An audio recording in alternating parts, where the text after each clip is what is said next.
This is it, the most difficult video I've made all year. There are so many good mini PCs, and I'm trying to make a list of like the best mini PCs. I'm gonna break this down into some categories, and that way you can find a mini PC that's exactly for you. And I'll give you a few general rules and a few brands to look at. Now, first thing, disclosure, this is sponsored by Geekom. So they always call around this time of year and like, you're gonna do a best of mini PC video? And I'm like, well, I wasn't going to, but they're like, all right, here, we want you to make this, so let's talk. And then they just know that there's going to be a bunch of Geekom in there. That's how this kind of works. You know, I review a lot of Geekom products, and I do find them to be like the industry standard. And if I didn't feel that way, I would say absolutely not. I don't want to do it. Anyway, I want to say this in the beginning. I'll give Geekom a little blurb. Just note that when you're getting a Geekom, you're getting the most durable mini PCs that I've ever seen. They do 339 different tests, 90-minute vibration test, 15,000 USB plug cycles, and they also do static discharge tests on these. There it is right there, the EMI radiation test, extreme temperature tests. So they do an enormous amount of tests, plus the build quality on these. They have internal metal shells. A lot of them can hold up to 200 kilograms, or 1 to 2 Americans. 1 American, 2 Japanese people can stand on this. They put that stuff into all of their units. So when you're comparing and contrasting against all of them, just, you know, have that in the back of your mind. Now I'm going to do the rest of the video as if I'm just picking whatever I want, and they're going to have to live with the results. That's the rules. To make everything easy for you, I have broken this down, and we're going to first cover the big stuff, like the workstations, just the high-end stuff. But the workstations also are generally the best when it comes to overall gaming. I don't call these gaming PCs, I'll call them workstations, because you have that extra little bit that's for just doing your creative processes, doing workstation stuff, doing, I don't know, virtualization or whatever. And then the next category below that is going to be high-end gaming, because a lot of times for a few $100s less, you can get a very high-end gaming mini PC, and it's going to be almost as fast, you know, because it's got similar parts. Below that, we'll do like a budget gaming, but the budget gaming is really like an all-around unit, because that's one thing that I like about a lot of these, especially the AMD mini PCs. You know, loaded, they got a lot of cores. You could do 4K editing with them, even for like $400 or $500, and they still have a really good GPU. So the budget gaming is going to be good for pretty much,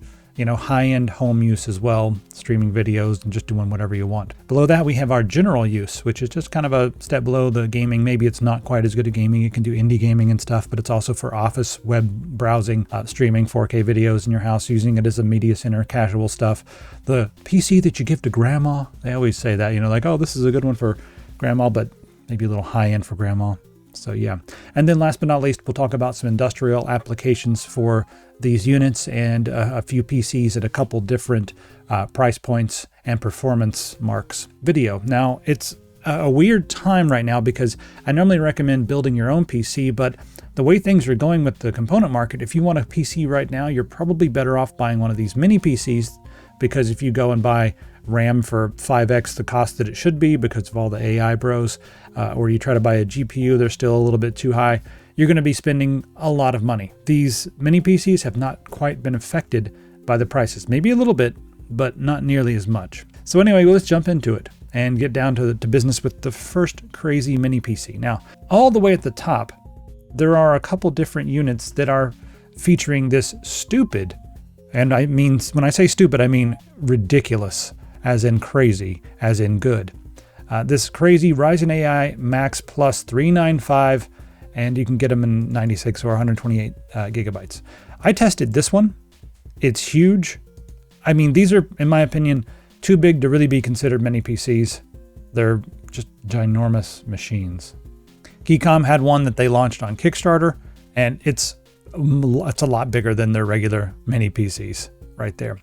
And the price tags are also $600 to $800 more than the units that I generally consider to be mini PCs. So the thing that's crazy about these is, you know, if you want desktop performance, they do have the Radeon 8060S, and that will compete with like a 4060, 4070, somewhere in that range. Maybe, I don't know, they compete with like desktop GPUs. So it's a much higher price point. It's a much bigger PC. Fan noise was a little bit higher, but, you know, I just want to mention that as the top, but that's not really what I'm going to be, you know, comparing in all my graphs and charts and stuff. So as far as just like what I consider to be a mini PC form factor, like the small NUC style stuff, this is the one, the Geekom A9 Max mini PC.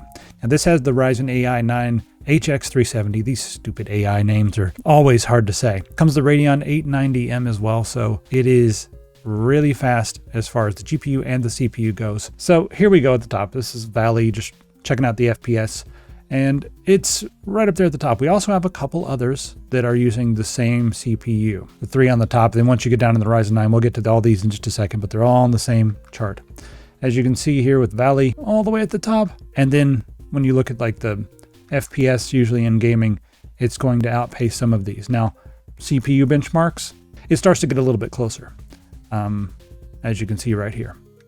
So it's better overall, but some CPU benchmarks are faster with some of the other ones. And then the temperatures, most of these are going to get up to 90. Surprised the Minis Forum was that cool. Also with the same CPU, we have a Minis Forum. It's a Minis Forum AIX1. It's very similar all the way around. And this one did perform a little bit better when it comes to the just the cooling. So there's that. The Geekom does better when the GPU is concerned. And then there's this other company called AI-Brzy. And it's as if they were like, you know what, let's take the craziest CPU we can find and just strip down all the other ports and options and everything. Just give it a few ports, give it one Ethernet port instead of 2, and put it into a different case, and it'll run a little bit warmer or whatever. And it's kind of a budget option for this, but it's Minis Forum. At first they sent it to me and they were like, don't tell anybody it's Minis Forum. And then I was like, that's nonsense. Why? I was like, why do you even have this? Hey, what is AI-Brzy? So it works well, but it's made by Minis Forum. So that's your 3 options when it comes to the crazy 370 CPU from AMD. And that's the top workstation option, in my opinion. At around the $800 to $1,000 mark, these things go up and down depending on whatever sales are happening at the moment. And in this category, we had one that surprised me, and that's the AceMagic S3A. Surprised me because for the price, you're getting a Ryzen 9. If you can handle this ridiculous looking case right here, it does have a turbo knob that's pretty cool. It allows you to adjust the voltage from 20 volts or 20 watts in voltage, 20 watts up to I think 45 watts or so. And that can really make a big impact when it comes to silent performance when you're just watching a movie or something. Turn it down and then crank it up when you're playing games, and it will get quite a bit louder when you do that. The thing about this one is it only has a couple monitor outputs and just one Ethernet. If that's all you need, then maybe that's cool. But if you want to step up and get just a few more things, there's the A9 MAX, and that one's a good price right now with the 8945HS. And then one other option that I've just tested is from Camrui, and they're just, these things are difficult to find. No, Best Buy, you can't have my location. So I tested these 3. Let's go ahead and take a look at some of the charts. All right, so I don't have one of the Ryzen 9 varieties of the Geekom in stock here. So the Ryzen 7 down here, so we'll get to that in just a second. So right here you can see the difference in performance is pretty minimal. And I'll just go through some of these really quickly. You can pause if you want to see any of them. I'm not going to talk about numbers for 4 hours because I'm not Steve. I'll let him do his thing, and I will watch those videos because that's the best source information. I don't know how he does so much work. And, well, he and his team, I suppose. Anyway, as you can see here, these two are not quite as fast as the ones on top, but they're a couple $100 or $300 cheaper in some instances. So we'll go on over the Baldur's Gate 3 performance right here. It's, like I said, very similar to the much more expensive CPUs. And Cyberpunk also, they can't really do high, but they can do medium just fine. So take a look at that. You can play medium all day long. The minimum on medium is still in the 30s. So yeah, you can do all that. Now you'll see a bit of a difference when it comes to the overall CPU performance, like your single core is going to be a little lower. And then the multi-core, as you can see, is quite a bit lower than the big ones. Now, when it comes to the temperatures, the Camrui was quite a bit cooler in my testing than the AceMagic. That's another thing. The AceMagic, you can turn it down, like I said, but when you're running it full blast, it gets, a bit loud. They're both like 49 decibels, so they're both like, 50s when it starts to get like, oh, that's kind of loud, but yeah. This was the revenge of Ryzen year. Last year we had some Intels on the list, but this year just mostly Ryzens. So for $500, this boss game really surprised me. Now this is a Ryzen 7 8745HS, which is, it's similar. It just drops a couple cores off of the big one, but it still has the 780M for the GPU. And one of the things that's cool about this one is we do have a lot of the premium features. Like we have dual 2.5 gigabit Ethernet on the back. So the Boss Game N4 was really going to be my sweet spot for this entire thing, but Geekom sent over the Geekom AX8 Max this week. That has the Ryzen 7 8745HS as well, and I cannot figure this out. It's a lot faster in games, like quite a bit faster. Now it's a couple dollars more, but just take a look at the gaming performance right here. You'll also see this B-Link up here. It's about $100 more. It's got a 10 gig Ethernet port and a newer Ryzen 7. I'm making a video on that one really soon. I'm not going to recommend it in this video because there was a bunch of stuff installed on it, which makes me feel a little weird. A bunch of AI stuff was installed on the machine when I got it, so that's why I'm just going to leave it on the list so you can see how fast it is. But stay tuned for my video coming in a few days about that one. Anyway, back to the AX8 Max. You can see here on Baldur's Gate 3, it's performing almost like some of the Ryzen 9. You can see it's just a little bit behind the Ryzen 9 on medium. And, you know, the Boss Game, it couldn't even run Baldur's Gate 3 on high at a playable frame rate, in my opinion. It was just too sluggish. But this one gets 41 on high. The minimum was 34.9 and the 1% low was 29.6. So you could play it on high. I would play it on medium, but you could play Baldur's Gate 3 on high with this. When it comes to Cyberpunk, the difference is not that pronounced, but we still do have a significant difference. So we got a decent boost here with the same CPU. With the Geekom, and you also have the Geekom build quality. Otherwise, the Boss Game does have dual NICs and all that just as well, and it does win here and there on a couple of different things on medium, for instance. So yeah, one other thing I'll show you is the disk that they've installed. Maybe this is where the big difference is. The Geekom AX8 Max came with a much faster disk. In fact, it's one of the fastest. This is the read speed for the M.2 that came in the box versus the Boss Game, which is it's like doubles it almost.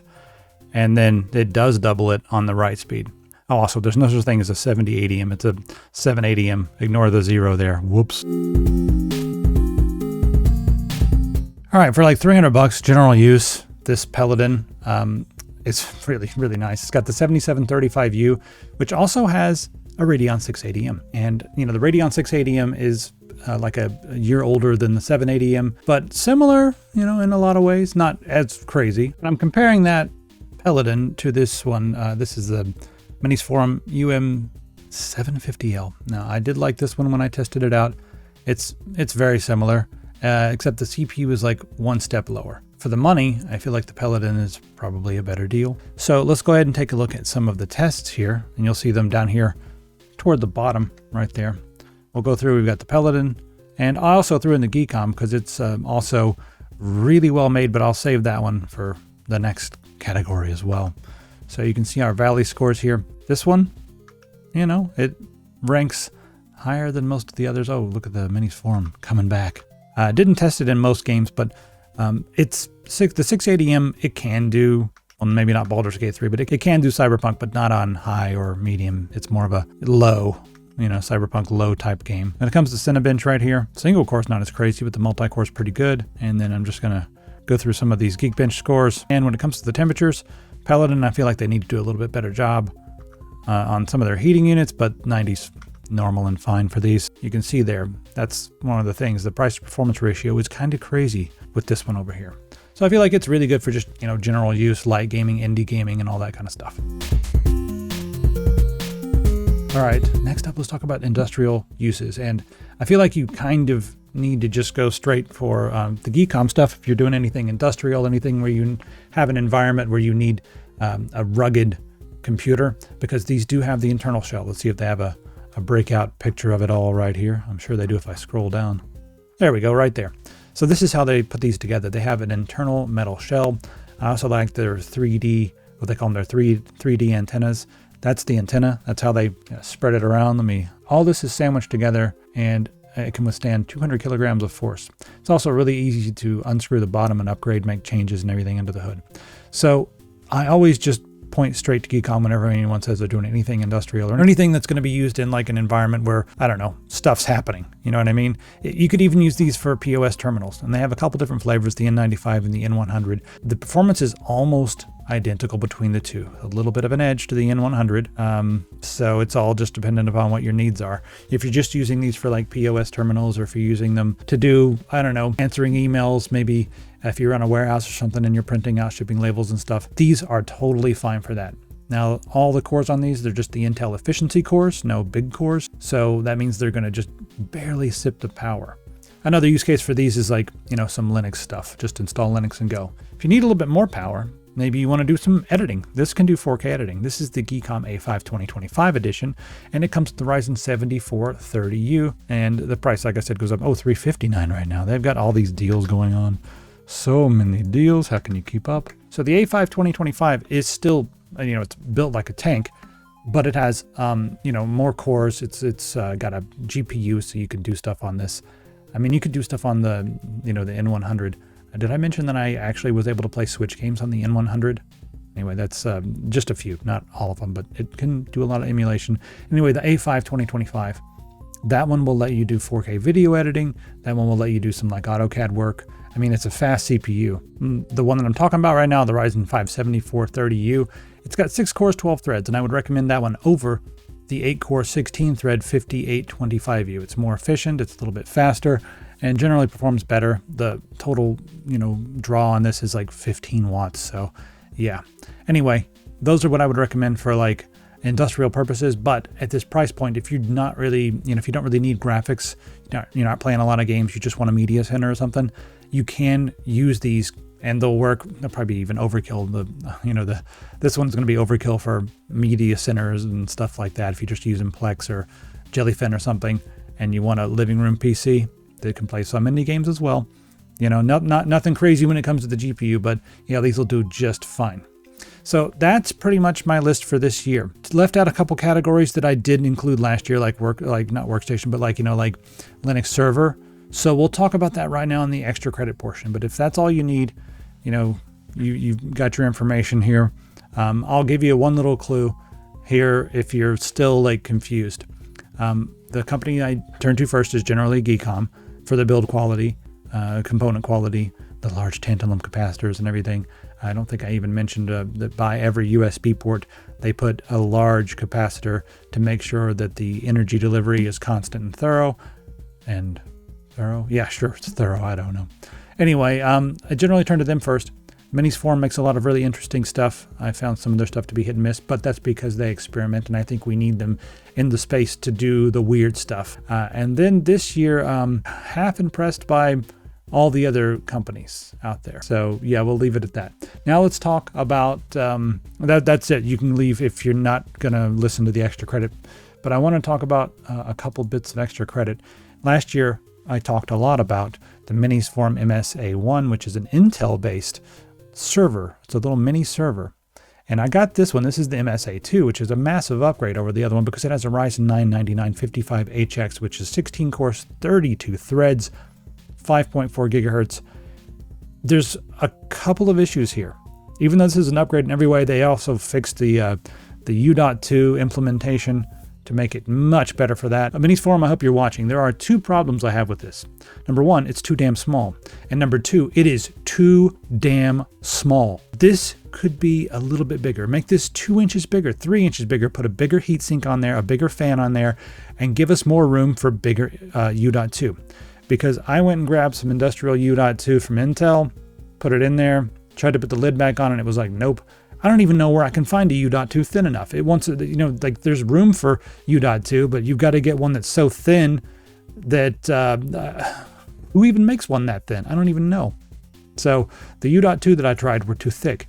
And this is such a problem that there are people on Etsy 3D printing alternative cases for this computer so that you can put larger U.2 inside. But even then it runs really warm because this is tiny. And it also is loud. So this is what I want, but I want it to be bigger. I don't care if it's a little. I know your name is Minis Forum.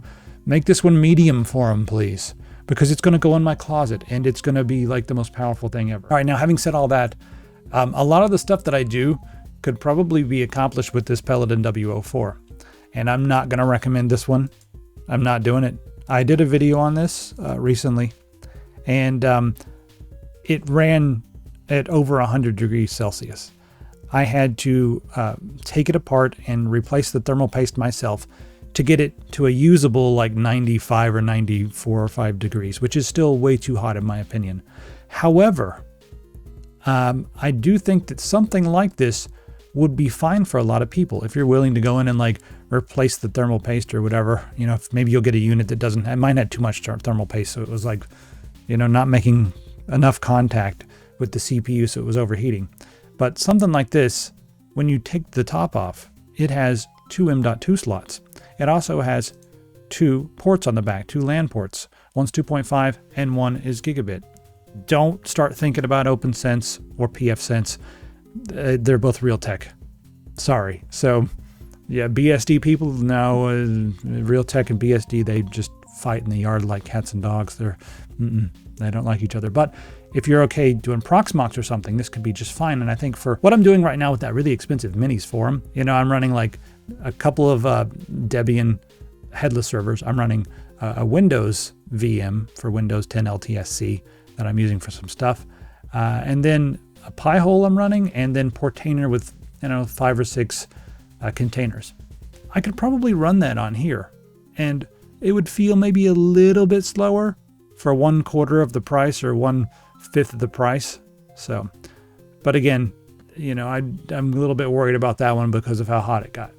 So that was my rant on a couple of different things that I want to see improved in the coming years. But if we could get something like this that doesn't overheat, that would be awesome.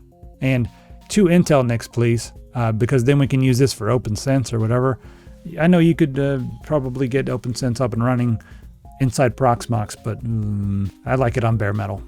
That's just me. You do you. I won't tell you how not to ruin your own life. Yes. All right, so that's the video. All kinds of cool stuff.